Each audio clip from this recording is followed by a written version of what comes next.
La créatrice d'Iduna a été arrêtée ce jeudi par les autorités de lutte contre la cybercriminalité. Eudes, une adolescente de 13 ans d'origine malienne, est accusée d'avoir inventé une religion imaginaire inspirée d'un personnage Disney.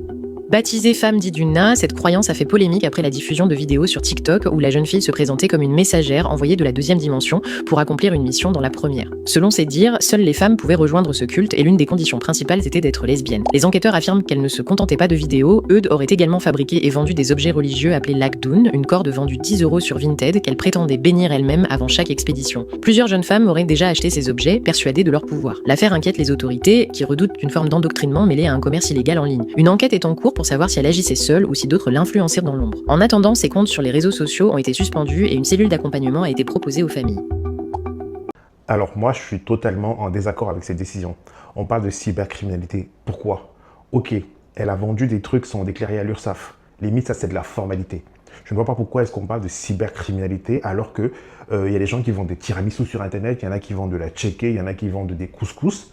Il n'y a pas de cybercriminalité. Maintenant, on tombe sur elle comme si elle avait vendu je sais pas quoi. Ok, c'est un problème de formalité, elle va créer une entreprise, elle va avoir son sirette, elle va vendre ses trucs, c'est tout. Au même titre que les religions vendent les chapelets, le Coran, la Bible et ce que vous voulez. Donc en gros, en plus vous êtes en train de nous faire comprendre que toutes ces religions-là sont des commerçants. Il faut qu'ils déclarent les ventes qu'ils font. Ou alors ils sont déclarés en association, en ONG. Si ce n'est que ça, elle va le faire et ça sera réglé le problème. J'arrive pas à comprendre tout cet arsenal policier. Je ne sais pas si ce sont des images d'illustration, mais quand on voit ce reportage, on a l'impression qu'il y a eu une dinguerie qui s'est passée dans la maison de cette pauvre fille. On parle d'endoctrinement ensuite. Ce n'est pas le propre d'une religion d'endoctriner ses clients, j'ai envie de dire. Enfin, j'arrive pas à comprendre. Tous ces millions d'adeptes-là, ne sont-ils pas endoctrinés? Ou alors c'est un mot qui a un autre sens? Je n'arrive pas à comprendre. Franchement, éclairez-moi.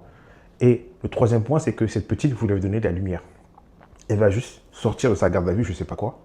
Elle n'a qu'à changer de pays ou je ne sais pas aller où. Elle va exploser. Vous vous rendez compte qu'elle avait des adeptes qui achetaient ces petits nœuds qu'elle faisait là, et ça se vendait. Imaginez-vous la lumière que vous avez mise sur elle. Elle a juste à changer de pays, et pouf. Enfin, j'arrive pas à comprendre. S'il y a quelqu'un de plus éclairé que moi, je suis preneur. Parce que pour moi, cette histoire-là, c'est juste une histoire de formalité. Ok, elle a vendu sans déclarer, ça je comprends. Mais le reste, éclairez-moi par rapport aux autres religions. Et surtout, si c'est juste une histoire de formalité d'enrichir sa religion dans un registre des religions, je ne sais pas. Mais traiter de cybercriminalité, endoctrinement, j'aimerais comprendre la différence avec les autres religions.